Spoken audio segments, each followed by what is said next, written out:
ये थोड़े दिन कॉन्शियस रहना चाहिए और ये नॉटी बॉय वाला जो टेंशन है वो अभी बना हुआ है।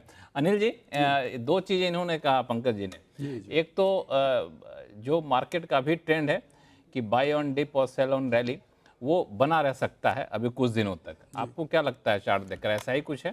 तो ये चार्ट देखकर अभी तक जो फिलहाल कहा जाए टेक्निकल तरीके से, तो निफ्टी का जो है 24,930 जो है वो 50 डे ईएमए का एक लेवल है।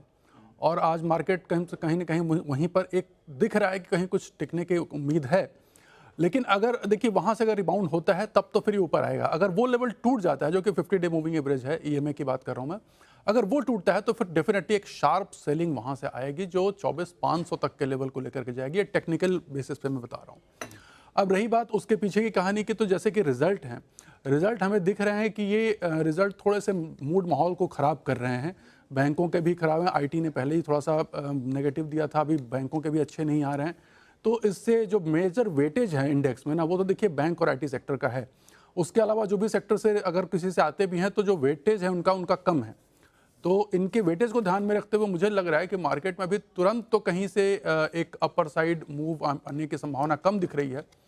कहीं न कहीं इस रिजल्ट सीज़न में थोड़ा-सा हो सकता है कि साइडवेज या थोड़ा डाउन ही और जाने की संभावना दिखाई दे रही है मुझे।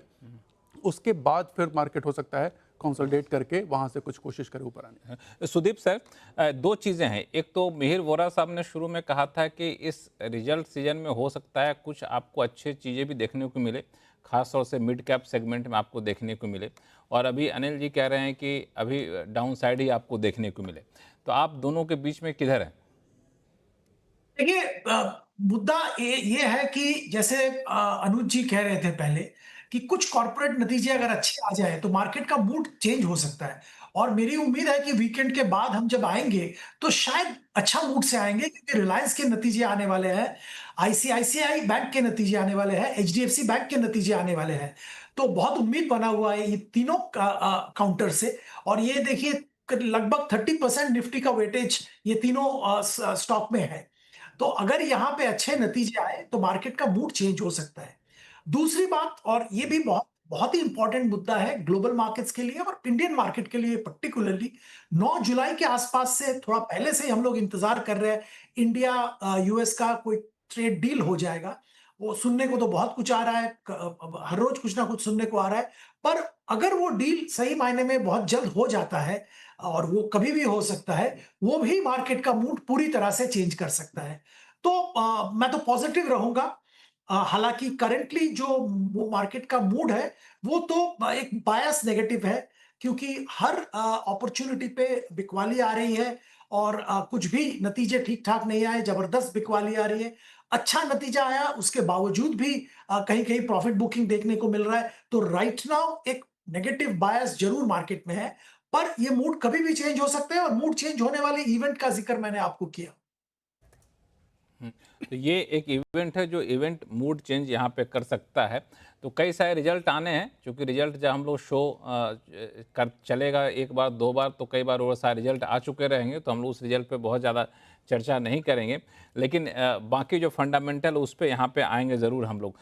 दलजीत सिंह साहब, इसमें 2 चीज़ें हैं कि हम लोग अभी बेचना शुरू किए, मार्केट अभी गिरना शुरू हुआ, लेकिन आप देखें तो एफआईज़ के आंकड़े दिखा रहे हैं कि एफआई पहले से समझ गए थे कुछ यहाँ पे है जहाँ पे हमें बेच के निकल जाना है, और अभी भी बेच रहे हैं। डीआई ये है कि अभी भी टिके हुए हैं। तो एक सवाल लोगों के मन में उठता है कि आखिर एफआई क्या देख कर बेच रहे हैं और डीआई ऐसा क्या देख कर खरीद रहे हैं कि दोनों में मैच क्यों नहीं हो रहा है? नमस्कार Laxman ji. Thanks for having me on your show. So देखिए, एफआई का सोचना जो है ना वो सिर्फ इंडिया नहीं है। उनके लिए एक कैनवस बहुत बड़ा है और उनको रिलेटिव हर समय परफॉर्म करना है। जो हम लोगों के भी एक पोर्टफोलियो मैनेजर की, फंड मैनेजर की भी ये हमेशा इशू रहता है। अभी 5,000 कंपनियां, आपको 25 कंपनियों में काम करना है। तो ऑब्वियसली हर समय हर मिनट आपको ये सोचना है कि क्या मैं कोई 26वीं कंपनी वापस अंदर ले लूं कि उसको छोड़ दूं, क्या करूं जिससे कि बेटर परफॉर्मेंस दे सकूं। तो एफआई का जो व्यू होता है उसको हमें एकदम वन ऑन वन रिलेशन लेकर के कि उनका व्यू मार्केट को खराब हो गया, हमारा देश के बारे में कुछ व्यू बदल गया, ऐसा कुछ नहीं होता है। दे आर लुकिंग एट कि उनके पास इतना बड़ा बास्केट है, बहुत सारी जगह पे काम करना है और रिलेटिव परफॉर्मेंस देनी है। No, ultimately nothing is bad and और राइट और wrong, it is they have to choose with amongst all of them. तो उनके पास ऑप्शन अभी अवेलेबल है, कहीं और अच्छा रिटर्न मिल रहा है, तो वो थोड़ा वहां से ले रहे हैं।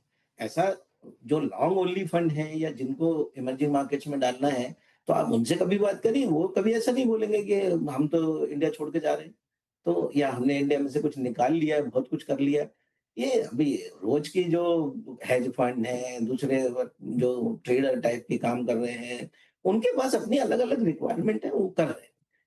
जो इन्वेस्टमेंट फिलॉसफी वाली, जो लॉन्ग टर्म इन्वेस्टमेंट वाले लोग हैं, मुझे नहीं लगता कि उनका कोई व्यू खराब है। और हमारा व्यू भी ऐसा ही है।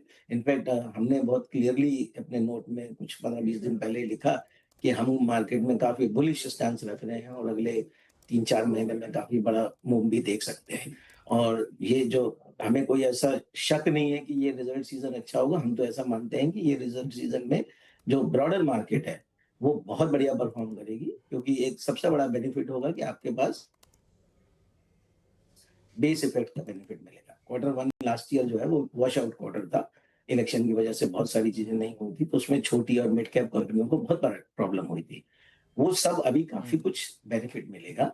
अभी हमारे पास लिक्विडिटी का पूरा आरबीआई की तरफ से इतना बड़ा इम्पेटस मिला है। ये सब आगे चल के जो हमें बेनिफिट मिलने हैं, ये अगले 2-3 महीने में हमें इसका बेनिफिट दिखेगा। तो जो कॉन्फ्लुएंस ऑफ 4-5 फैक्टर हैं, ये सब मिलकर के अगली 3-4-6 महीने में मार्केट को और बहुत अच्छा लेके जाएँगे। और जो अनुज ने बोला ना, नॉर्मली हमारा ट्रेडिशन ये था कि पहले अच्छे नंबर आते हैं और बाद में खराब नंबर आते हैं। शायद ये रिजल्ट सीज़न में वो उल्टा दिखेगा, क्योंकि पहले जो अच्छे नंबर, उल्टा देखेगा। बड़े जो कंपनियां हैं वो आ रही हैं, वो जो बड़ी कंपनियां हैं जिनके अपने अपने पर्टिकुलर इश्यूज हैं, तो वो ऐसा नहीं है कि वो अक्रॉस द सेक्टर इश्यूज हैं, वो अपने अपने कुछ रीजंस हैं, स्पेसिफिक रीजंस हैं। अभी बैंक है, कोई आज जो बैंक आया तो उनका अपना एसेट क्वालिटी को लेकर के कुछ व्यू है, उन्होंने अपना प्रोविजनिंग कर लिया, तो ऐसा हम माने कि अभी इसकी वजह से पूरा बैंकिंग।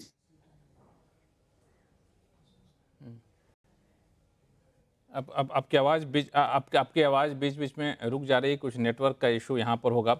मीर वोरा साहब, अभी आपने सुना दलजीत सर को, उन्होंने बड़ा अच्छा पॉइंट कहा कि एफआईज़ के तो बहुत सारे मार्केट है जहाँ पे उनको पैसा लगाना होता है। जो हमारे डीआईज़ हैं उनके लिए तो भारतीय बाज़ार ही होते हैं और अभी भी कई सारे पॉजिटिव चीज़ें हैं वो देख रहे हैं। तो इनकी 2 बातें जो हैं उस पे मैं आपका कमेंट चाहूँगा। एक तो चूँकि आप फंड मैनेजर भी बहुत बड़े हैं, तो आप लोग फंड को क्या कर रहे हैं? अभी आप लोग क्या सोच आप लोग की साइकोलॉजी क्या रहती है कि अभी रुका जाए या फिर पैसा लगा रहे हैं? लगा रहे हैं तो किधर आप लोग ज़्यादा फोकस कर रहे हैं? अ, बिल्कुल देखिए, स्टॉक स्पेसिफिक काम तो हमेशा होता ही रहता है मार्केट में। Unless there is a very बहुत ज्यादा स्ट्रांग नेगेटिव व्यू हो तो फिर हम काम बंद कर देते हैं या तो बाइंग बंद कर देते हैं, लेकिन डे टू डे बेसिस पे इतने आइडियाज होते हैं कि कुछ ना कुछ तो स्टॉक पिकिंग में हो ही जाता है। सो ऐसी कुछ एक्टिविटी स्टॉप करने वाली बात तो होती नहीं है टिपिकली। लेकिन सबसे बड़ा मैं ये कहूंगा, एक जो आपने एफआईआई की कमेंट कही, उसमें एक बड़ा फैक्टर मुझे लग रहा है कि जो डॉलर की स्ट्रेंथ या वीकनेस है वो बड़ी डिटरमिन करती है उनकी आउटफ्लोज, खास करके पिछले दिनों में। क्योंकि हम अगर ऑब्जर्व करें, जो सेलिंग शुरू हुई थी वो सितंबर 2024 से लेकर करीबन फरवरी मार्च तक रही थी। ये माहौल था जहां पे डॉलर स्ट्रेंथन हो रहा था। लेकिन जनवरी फरवरी 25 से हमने देखा है कि डॉलर मोस्ट करेंसीज के अगेंस्ट में वीकन हो रहा है और अब ऐसा कंसेंसस बन रहा है कि ये ट्रेंड शायद जारी रहेगा, क्योंकि अब डॉलर की जो जो एक पोजीशन थी, पोल पोजीशन थी दुनिया में as a reserve currency, as the currency of transaction for trade, as a investment currency, वो अब क्वेश्चन मार्क में आ रही है, क्योंकि उनकी जो फिस्कल और मॉनेटरी पॉलिसी काफी आउट ऑफ कंट्रोल है। तो ये अगर ट्रेंड रहा तो मुझे लग रहा है कि पैसा ज़रूर एफआईआई का इंडिया में और बाकी इमर्जिंग मार्केट्स में अच्छी तरह से आएगा। आप अगर पूरे साल कैलेंडर ईयर तक देखें तो एफआईआईज़ का फ्लो नेगेटिव है।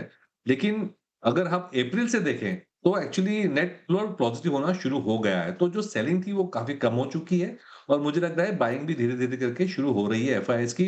तो वो डोमेस्टिक फ्लो और एफआईआई फ्लोज़ की मुझे लगता है लिक्विडिटी सपोर्ट, जो बैलेंस ऑफ द ईयर है, आधा आधा साल चला गया है, नेक्स्ट आधा बाकी है, वो जारी रहेगा। From my portfolio point of view अगर मैं देखूं तो मुझे एक खाली चिंताजनक जो मैं देख रहा हूं कि जो बैंकिंग क्रेडिट है वो अभी तक पिकअप नहीं हो रही है जिस तरह से होनी चाहिए। अगर हम एक्सपेक्ट कर रहे हैं कि 6.5% पे जीडीपी ग्रो करनी है और डोमेस्टिक सेक्टर्स बेटर परफॉर्म करेंगे इसकी वजह से, तो बैंकिंग क्रेडिट का एक लीडिंग इंडिकेटर हमें बहुत इंपॉर्टेंट तरीके से देखना पड़ेगा। वो अभी तक सैटिस्फैक्टरी नहीं है। वो मैं कहूँगा एक बहुत ही बड़ा सिग्नल है जो हम वेरी क्लोज़ली मॉनिटर करेंगे। आशा यही है कि जो मॉनसून जो थोड़ी डल सीज़न है ये, उसके बाद पिकअप हो जाएगी चीज़ें। गवर्नमेंट स्पेंडिंग ठीक चल रही है, रूरल डिमांड आ जाएगी तो क्रेडिट भी बढ़ेगी। लेकिन ये एक बड़ा वेरिएबल है मेरे हिसाब से जो अभी तक थोड़ा डिसअपॉइंट कर रहा है।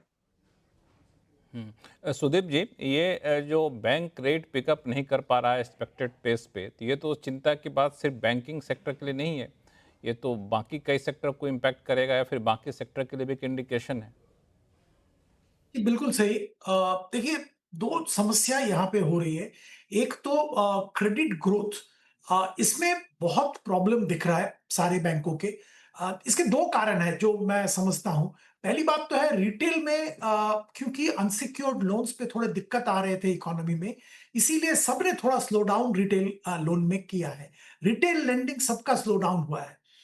उम्मीद ये था कि कॉर्पोरेट लेंडिंग बुक इसको कंपेंसेट करेगा और ओवरऑल ग्रोथ अच्छा दिखेगा, पर अनफॉर्चुनेटली कॉर्पोरेट लेंडिंग बुक में भी ग्रोथ नहीं देखने को मिला। और इसका कारण तो हम जानते हैं कि प्राइवेट कैपिटल एक्सपेंडिचर पिकअप बिल्कुल नहीं हो रहा है और इसी के कारण क्रेडिट डिमांड भी कम है।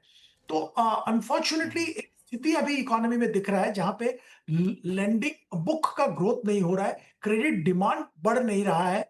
और ये एक तरह से इसका रिफ्लेक्शन कंजम्पशन डिमांड पे आ रहा है। मतलब इट्स ए साइकिल। अगर कंजम्पशन डिमांड नहीं रहेगा तो लोन ग्रोथ नहीं आएगा, और अगर लोन ग्रोथ नहीं आएगा तो कंजम्पशन डिमांड का भी बढ़ावा नहीं मिलेगा।